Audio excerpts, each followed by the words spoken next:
유럽의 신들은 저희들이 생각하는 신의 개념과는 좀 많이 다르죠. 사람하고 똑같이 생겼다가 사람처럼 결혼도 하고 사랑도 하고 또 실패도 실수도 하는 그런 신들의 모습을 가지고 있어요. 마음에 만들어낸 것이니까 우리가 섬기는 하나님이라고 하는 유일신과는 차이가 많은 것이죠. 그래서 도시마다 신들을 이렇게 상징하는 신전들 또는 동상들이 참 많이 있습니다. 보면 그 신들이 했던 이야기들이라고 해서 또 장황하게 써놓기도 했는데 지금도 유럽의 도시에 가면 이 신이 많이 있다고 해요. 그런데 어떤 신인지 그가 한 말을 제가 좀 읽어볼 테니까 여러분 한번 알아맞혀 보실래요? 내가 벌거벗은 이유는 쉽게 눈에 띄기 위함이고 내 앞머리가 무성한 이유는 사람들이 나를 보았을 때 쉽게 붙잡을 수 있게 하기 위함이며 내 뒷머리가 대머리인 이유는 내가 지나가고 나면 다시는 사람들이 나를 붙잡지 못하도록 하기 위함이다. 어깨와 발에 날개가 달린 이유는 그들 앞에서 최대한 빨리 사라지기 위해서이다. 나의 이름은 기회이다. 이런 모습을 가지고 있다고 해요. 동상으로도 만들어져 있고 그림으로도 표현이 많이 되어 있는데 날개가 발에 달려 있고요. 앞머리는 무성하지만 뒤에는 머리카락이 없죠. 쉽게 발견할 수 있지만 그러나 지나치고 나면 다시 붙잡기가 어려운 것, 그걸 아마 상징화했던 것 같아요. 그런 신이 있는 것은 아니지만 아마도 젊은이들에게 많이 귀감이 되는 그런 이야기였을 것 같습니다. 기회를 붙든다는 것, 성공의 지름길이죠. 생각해보면 우리의 인생에도 많은 기회들이 있지 않았습니까? 공부의 기회, 사랑하는 사람을 붙들 기회, 건강을 회복할 기회, 사업을 일으킬 기회, 돈을 많이 벌 기회, 그런 것들이 있었습니다. 놓치셔서 마음에 안타까운 부분도 있을지 모르겠고요. 어쩌면 붙들어서 참 다행이야. 그때 내가 그 기회를 붙든 게 얼마나 하나님의 은혜였던지라고 추억하시는 분도 계실지 모르겠습니다. 근데 여러분, 회개의 기회는 어떤가요? 의외로 회개의 기회가 있다고 하는 사실을 아는 사람이 많지는 않습니다. 이스라엘 백성이 애굽을 떠나겠다고 했을 때 바로가 허락하지 않죠. 당연한 것 아닙니까? 공짜로 얻어서 200만 명이나 되는 노예를 부리고 있는데 그 귀한 경제력을 말 한마디에 내준다고 하면 지혜로운 군주가 아니었을 수도 있습니다. 자, 바로는 내주지 않으려고 했고 이스라엘 백성은 하나님의 명령대로 나가려고 했어요. 이 가운데 갈등과 긴장이 있습니다. 결국 하나님은 무려 10번이나 애굽 땅에 재앙을 내리셨죠. 첫 번째 재앙인 나일강이 피로 변하는 재앙에 바로는 꿈쩍도 하지 않습니다. 그러나 개구리가 온 천지에 가득해진 두 번째 재앙에 이스라엘 백성을 보내주겠다고 했어요. 그래서 하나님은 모세를 보내셔서 개구리를 다 없애셨죠. 개구리 때문에 고통스럽고 괴로웠는데 그 고통스럽고 괴로웠던 문제가 해결되고 나니까 바로의 마음이 바뀌어졌습니다. 못 나간다는 거예요. 자, 이번에는 땅의 먼지가 모두 다 이로 바뀌었습니다. 여러분, 짐승이고 사람이고 이를 뒤집어 쓰고 있는 모습을 생각해 보십시오. 잡아도 끝없이 나오는 이. 이거 얼마나 징그럽고 괴로웠을까요? 자, 어려운 일이죠. 이번 그 재앙은 애굽의 마술사들도 따라할 수가 없었습니다. 그래서 마침내 그들이 이렇게 고백합니다. 출애굽기 8장에 그들의 고백이 적혀져 있죠. 19절의 말씀에 보니 요술사가 바로에게 말하되 이는 하나님의 권능이니이다 하였으나 바로의 마음이 완악하게 되어 그들을 듣지 아니하였으니 여호와의 말씀과 같더라. 애굽의 술사들은 이것이 하나님이 일으키신 재앙이라는 사실을 압니다. 하나님의 능력이 담겨있는 일이라는 것을 알았죠. 그런데 바로는 잘 모릅니다. 바로는 아직도 자신이 무슨 잘못을 하고 있는지 몰랐다는 거예요. 결국에 7번째, 우박이 애굽의 식물들을 다 치고 꺾어버리는 재앙이 임합니다. 그들이 먹고 살 수 있는 먹거리가 다 사라졌다라고 하는 말이죠. 그런데도 바로는 돌이키지 않습니다. 결과는 어떻게 되었을까요? 출애굽기 10장 7절이에요. 바로의 신하들이 그에게 말하되 어느 때까지 이 사람이 우리의 함정이 되리이까? 그 사람들을 보내어 그들의 하나님 여호와를 섬기게 하소서. 왕은 아직도 애굽이 망한 줄을 알지 못하시나이까? 나라가 다 망해가도록 바로는 돌이킬 기회를 갖지를 못했습니다. 가던 길을 하나님을 향해 돌이키는 것, 이것을 신앙적인 용어로 회개, 그렇게 부르죠. 그리고 이 회개는 기회가 있을 때 붙들어야 할 하나님이 주시는 은혜이기도 합니다. 시편을 깊이 연구하는 학자들에 의하면 시편 32편과 시편 51편은 같은 배경을 가지고 있는 시라고 해요. 자, 시편 51편의 말씀에 보니 이런 부제가 서브타이틀이 붙어 있죠. 다윗의 시, 인도자를 따라 부르는 노래. 다윗이 밧세바와 동침한 후 선지자 나단이 그에게 왔을 때, 정말 절절한 죄를 지었던 다윗의 상황을 오늘 시편의 배경이라고 소개하고 있습니다. 32편도 같은 상황 속에서 지어진 시라는 얘기죠. 우리가 너무나 잘 알고 있는 다윗의 범죄입니다. 이 큰 죄를 지은 다윗이 지금 고통 중에 있습니다. 그 고통은 아마도 밧세바와의 사이에서 얻은 아들이 사경을 헤매는 것이었을 겁니다. 다윗은 금식을 하며 밤이 새도록 기도를 했어요. 뭐라고 기도했을까요? 죽어가는 아이를 놓고 하나님 앞에 기도했다고 하면 하나님, 이 아이를 살려주십시오. 이 아이를 좀 살려주십시오. 그렇게 기도했다는 것이죠. 그가 얼마나 고통스럽게 몸부림쳤던지 오늘 시편에서 그는 이렇게 고백해요. 4절입니다. 주의 손이 주야로 나를 누르시오니 내 진액이 빠져 여름 가뭄에 마름같이 되었나이다. 뼈가 다 마르도록 하나님 앞에 기도하고 있다는 것이죠. 정말 고통스럽고 어렵게 기도하고 있다는 얘기입니다. 노년에 이르신 분들이 뼈가 아프셔서 고통을 호소하실 때 보면 그 고통은 이루 말할 수가 없죠. 지금 그런 고통이 다윗에게 있다는 얘기입니다. 그런데 다윗은 이 기도 중에 자신이 경험하고 있는 고통에 이유가 있다고 하는 사실을 비로소 깨닫습니다. 3절의 말씀에 그는 이렇게 고백해요. 내가 입을 열지 아니할 때 종일 신음함으로 내 뼈가 쇠하였도다. 입을 닫고 있었기 때문이라고 말해요. 해야 할 말이 있는데 하지 않았다는 것입니다. 무슨 말일까요? 5절에 이렇게 말합니다. 내가 이르기를 내 허물을 여호와께 자복하리라 하고 주께 내 죄를 아뢰고 내 죄악을 숨기지 아니하였더니 곧 주께서 내 죄악을 사하셨나이다. 그가 입을 닫고 말하지 않았던, 그가 지금 당하고 있는 고통의 이유가 되어지는 문제가 무엇이라고 말합니까? 자신의 잘못을 하나님 앞에 고하지를 않았다는 거예요. 우리말로 말하면 회개하지 않았다는 것입니다. 회개하지 않아 그의 삶에 어려움이 닥쳤다고 하는 사실을 다윗은 압니다. 뼈가 쇠하는 고통을 통해서 그가 붙들었던 것, 그게 바로 회개의 기회였죠. 그러므로 그는 이렇게 백성들을 권합니다. 6절의 말씀입니다.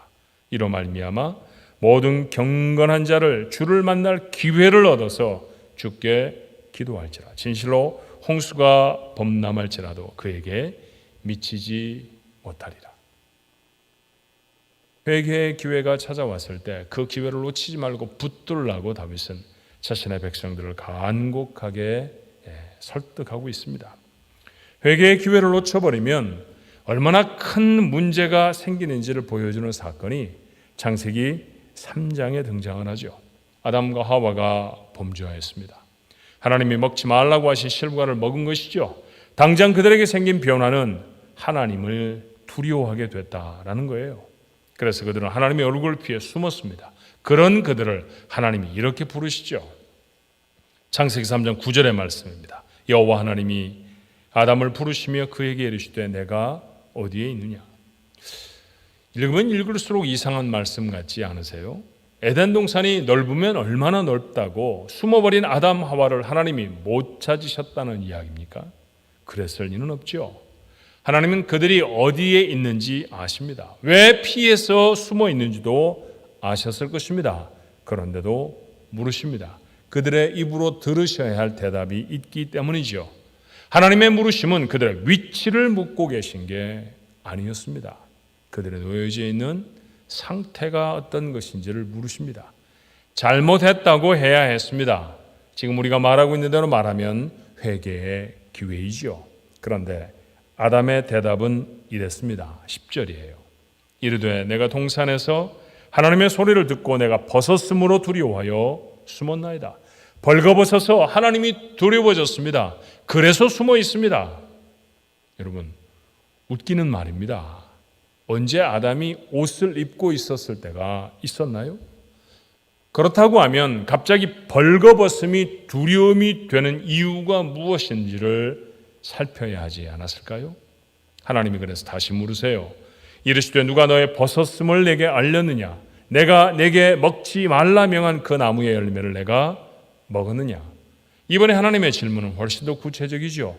자, 이 정도의 말씀, 이 정도의 질문을 못 알아들을 리는 없었을 것입니다. 하나님이 금지하신 나무의 열매, 이유가 어찌됐든 아담이 먹었잖아요.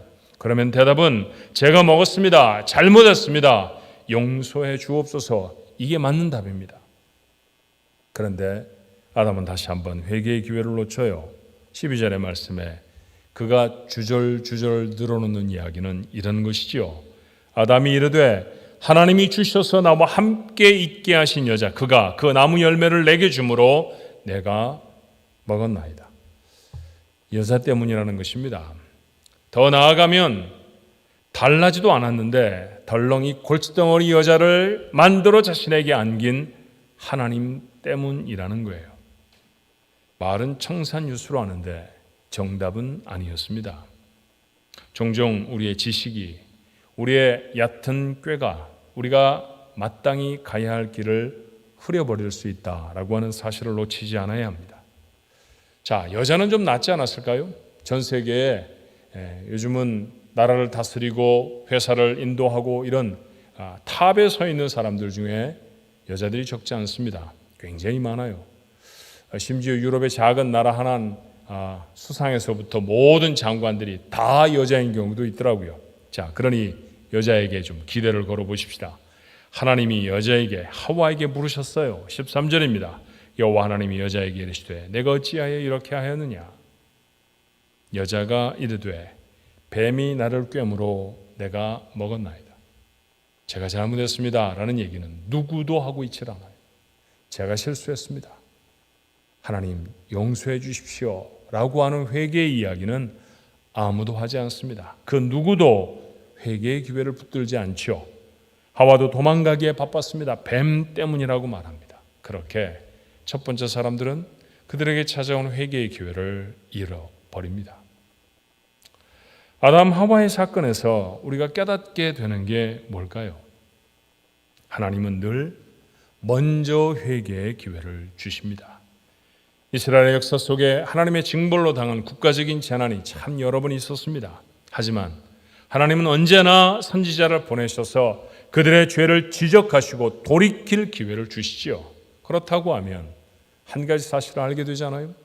우리가 성경에서 읽게 되는 이스라엘의 재앙은 회개할 기회를 놓쳐버린 결과입니다. 이스라엘만 그럴까요?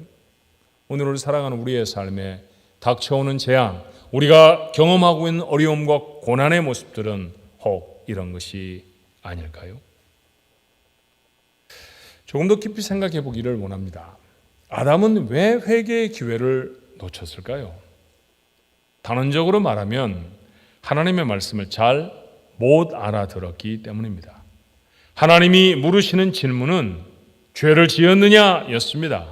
벗었고 그래서 하나님이 두려운 것이 아닙니다. 뱀이 꼬이고 여자가 지혜가 없어서 먹은 것이 아니었죠. 하나님의 명령은 자신이 들었습니다.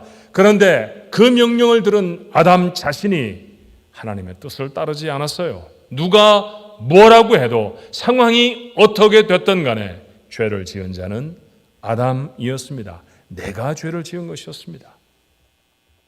그런데 하나님의 말씀을 그렇게 알아듣지를 못했죠. 자, 말을 잘 못 알아들으면 우리가 뭐라고 말하나요? 말귀가 어둡다 그렇게 말하죠. 말귀가 어둡다는 말을 우린 잘 압니다. 영적으로도 하나님의 소리에 어두울 수 있어요. 하나님은 대부분 성경을 통해 우리에게 말씀하십니다. 성경을 열고 분명히 이스라엘의 사건을 읽고 있는데 그 사건이 내 사건으로 들려졌던 경험들을 여러분이 참 여러 번 하셨을 것입니다. 들었던 사람은 아담이고 들었던 사람은 야곱인데, 그런데 그 야곱에게 하시는 하나님의 음성이 오늘 살아가는 내게 하시는 하나님의 음성으로 들려졌던 적들이 여러분에게 적지 않을 것입니다. 하나님은 그렇게 기록된 성경으로 지금도 우리에게 말씀하십니다. 때로 환경을 통해서 말씀하시기도 하시죠. 우리가 지금 놓여 있는 어려운 상황이 그 좋은 예일 것입니다.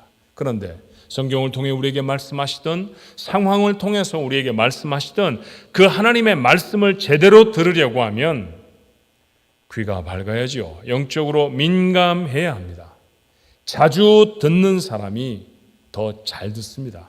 여러분, 요즘 한국 가수들이, 그것도 젊은 가수들이 막 빠르게 이렇게 가사들을 말을 해가면서 하는 노래, 무슨 노래인지 여러분 혹 아십니까? 한 번씩 아이들이 듣는 노래를 들어보면 도대체 무슨 소리인지 알아들을 수가 없습니다. 그런데 아이들은 잘 알아듣습니다. 한국말을 잘하지 못하는 아이들도요, 정확하게 합니다.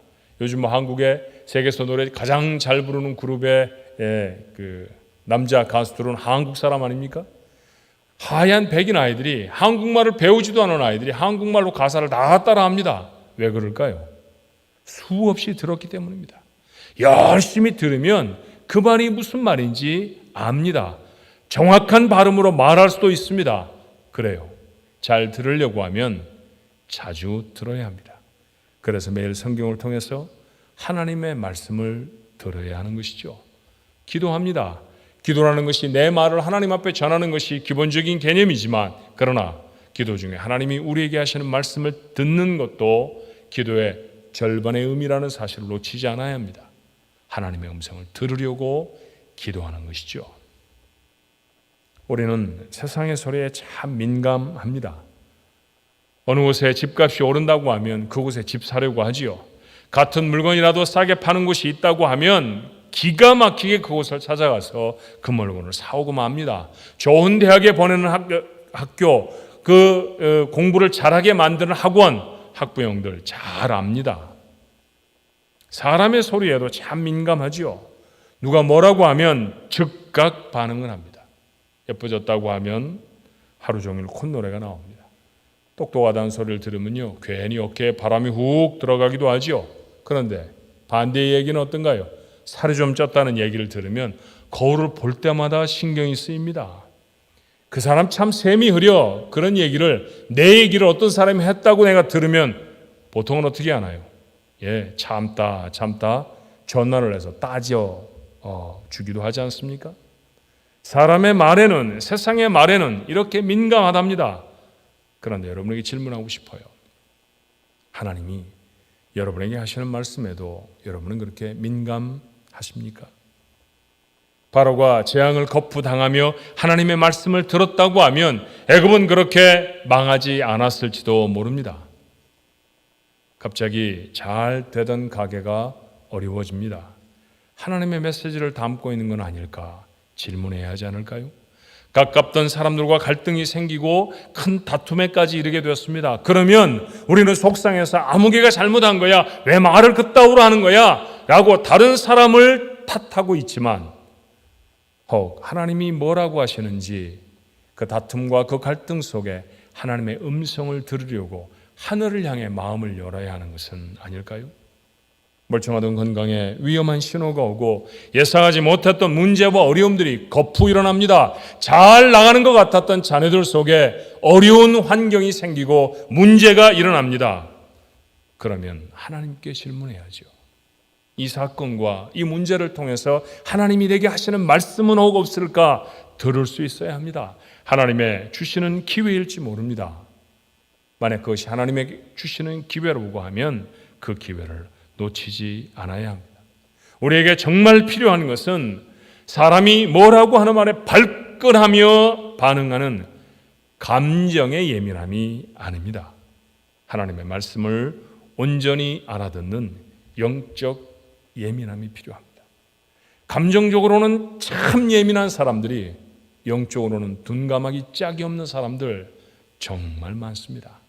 오늘 이 말씀을 나누는 우리 가족들 모두가 영적으로 민감한 자들이 되기를 바랍니다. 그래서 오늘 다윗은 시편에 이렇게 말하죠. 6절의 말씀에 이로 말미암아 모든 경건한 자는 주를 만날 기회를 얻어 주께 기도할지라. 진실로 홍수가 범람할지라도 그에게 미치지 못하리라. 오늘 다윗은 경건한 자라고 말합니다. 누굴까요? 영적으로 민감한 자입니다. 영적으로 민감한 자가 기회를 붙드는 것이죠. 상황과 하나님의 말씀을 통해 하나님이 내게 주시는 메시지를 놓치지 않고 붙드는 사람, 그가 바로 영적으로 민감한 사람들입니다. 우리 모두가 그런 영적으로 민감한 경건한 사람이 되어야 할 줄로 믿습니다. 그런데 여러분에게 읽어드렸던 시편 30편 6절의 말씀에 보면 다윗은 경건한 자가 주를 만날 기회를 가질 것이라고 말하지요. 시편 32편의 내용으로 보면 이 말은 회개의 기회 이렇게 적어야 더 이해가 쉬운 것 아닙니까? 그렇게 적었어야 했을 것 같은데 그는 왜 주를 만날 기회라고 표현을 했을까요? 다름이 아닙니다. 회개의 목적이 주를 만나는 것이기 때문입니다. 같은 배경을 가지고 있는 시편 51편에서 다윗은 이렇게 구해해요. 11절로 12절의 말씀에 나를 주 앞에서 쫓아내지 마시며 주의 성령을 내게서 거두지 마소서. 주의 구원의 즐거움을 내게 회복시켜 주시고 자원하는 심령을 주사 나를 붙드소서. 쉬운 우리말로 다시 표현해 보면 하나님과 함께 있을 것입니다. 주의 주시는 구원의 기쁨 속에서 살아갈 것입니다. 그는 그렇게 말합니다. 바로 이것이 그가 지금 하고 있는 회개의 목적이기 때문이에요. 오해하지 않으셔야 합니다. 재앙을 피하고 멈추기 위해서 회개하는 것이 아닙니다. 재앙을 면하게 하실지 계속되게 하실지는 오롯이 하나님의 뜻입니다. 우리의 목적은 그렇게 우리가 놓여 있는 환경에 있지 않습니다. 하나님과 나 사이에 있습니다. 하나님이 내 아버지가 되시고 그 놀라운 구원의 사건을 이루어 주심이 기쁨이 되는 것, 그게 회개의 목적입니다. 물론 하나님은 이런 인생에 계속 재앙을 주실 이유가 없지요. 그러니 죄를 변하여 화관이 되게 하시고 숙였던 머리를 들게 하실 것입니다. 그러나 진실로 회개한 사람은 이런 상황을 기뻐하는 게 아닙니다. 그래서 다윗은 시편 32편을 이렇게 맺습니다. 11절의 말씀이에요. 너희 의인들아 여호와를 기뻐하며 즐거워할지어다. 마음이 정직한 너희들아 다 즐거이 외칠지어다. 다윗은 분명히 회개했지만 아들을 살려내지는 못했잖아요. 재앙은 그에게 깊은 상처를 남겼습니다. 그러나 그는 하나님 앞에 기쁘고 즐거웠다고 해요. 왜요? 이유가 무엇입니까? 재앙을 피하였기 때문이 아니었습니다. 하나님을 얻었기 때문입니다. 하나님을 붙들었기 때문입니다. 하나님이 허락하신 기쁨으로 자신이 경험하고 있는 위기와 어려움을 극복하며 즐겁고 기뻐할 수 있었기 때문입니다. 여호와를 기뻐하고 하나님을 즐거워한다. 그의 회개의 목적으로 선포되어져 있는 시편 30편의 결과의 말씀이죠. 참 어려운 시간을 지납니다. 이 시간이 그저 고생이 되지 않으려고 하면 이 어려운 시간, 이 고난에 담긴 하나님의 질문을 읽어내야 합니다. 하나님이 여러분에게 뭐라고 물으시나요? 하나님의 질문으로 여러분의 삶 속에 여러분 자신들이 계속해서 해야 할 질문들은 어떤 것입니까? 난 지금 어디에 서 있나? 난 정말 구원받은 하나님의 자녀인가? 내 삶에 하나님을 기쁘시게 하지 못했던 것은 무엇이었던가? 내가 저지른 잘못은 어떤 것이었나? 여러분, 이 답답하고 이 어려운 시간에 그렇게 자신의 존재를 하나님 앞에 비추어 스스로에게 던져지는 하나님의 질문을 깨우쳐 알아내지 못한다고 하면 이 팬데믹이 다 끝나도 우린 그저 고생만 한 사람밖에는 될 수가 없습니다. 이 고난이 바뀌어서 여러분에게 영광이 되어질 수 있게 되기를 바랍니다. 오늘 이렇게 질문하는 성도, 이렇게 질문하는 교회가 되어져서 하나님의 말씀을 듣는 것이죠. 그리고 돌이켜야 합니다. 돌아서는 자리에서 하나님을 만나게 되기를 주님의 이름으로 축원합니다. 그 하나님이 기쁨이 될 때, 구원의 감격이 세상의 모든 고난을 초월하는 기쁨이 될 때, 그를 진정한 성도, 진정한 교회라고 부를 것입니다. 어려운 시절이 이처럼 우리를 진짜 하나님의 사람으로 빚어내는 소중한 연단의 기회가 되어지기를 주님의 이름으로 축원합니다. 기도하십시다.